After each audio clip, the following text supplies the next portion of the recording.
Welcome to Football Game Plan Scout Team. I'm Emery Hunt, the czar of the playbook, and now that the 2021 NFL Draft is complete, let's take a look back and see how well these teams did this past April. With rookie minicamps done and the 90-man roster with the undrafted free agents locked in as they head into training camp, let's evaluate the entire class and hand out a grade. So without further ado, let's take a look at the Football Game Plan Scouting grading scale to see what these numbers next to the prospects actually mean.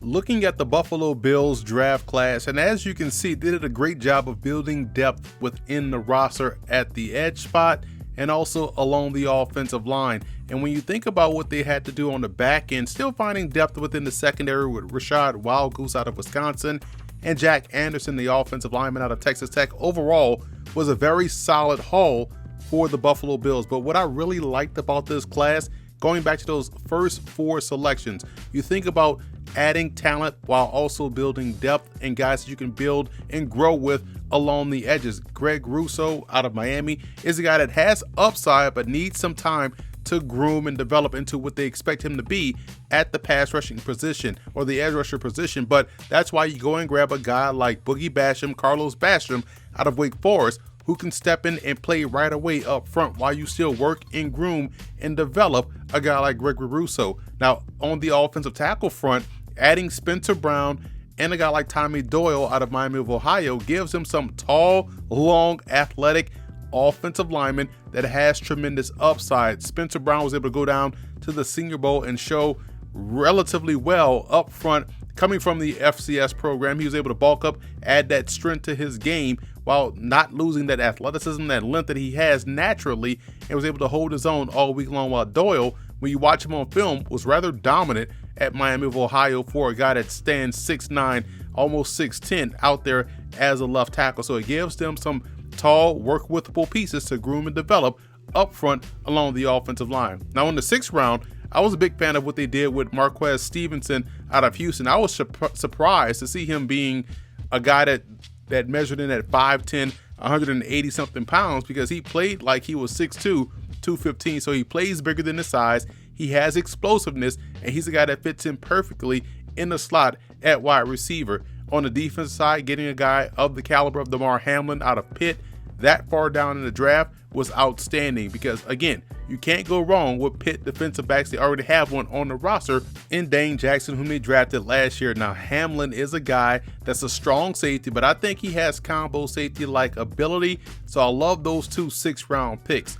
Moving on to the undrafted free agent market and what they were able to bring in and acquire as talent, you talk about you can't go wrong with Pitt defensive backs, but you also can't go wrong with San Diego State defensive backs. You get a guy in Tariq Thompson that can play multiple spots on the back end, corner, safety. He has slot capability. He has the ball skills and instincts that you want. So I thought it was a shock to see him go undrafted, but getting him in the secondary just adds yet another versatile playmaker to what they already have on the roster in Elijah Griffin of USC. I love the savvy. I love his ability to mirror and match with wide receivers. He can play on the outside or on the inside, and I think his versatile game definitely yields itself positively to a team like Buffalo that loves that versatility on the back end in their defensive backs.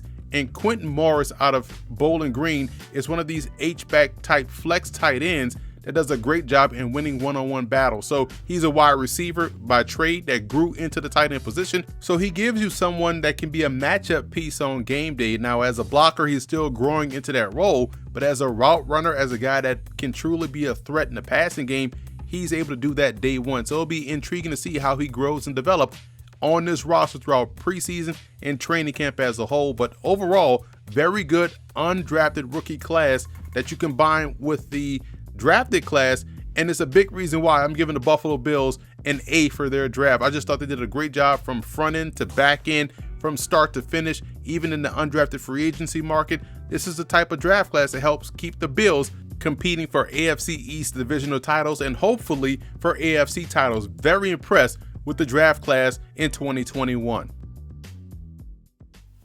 So that's it for this edition of Football Game Plan Scout Team. I'm Emery Hunt, the czar of the playbook. Be sure to follow me on all of my social media accounts. And don't forget to check out and subscribe to the Football Game Plan Network located at youtube.com/footballgameplan. Also subscribe on iTunes to Football Game Plan Podcast and leave us a 5-star rating.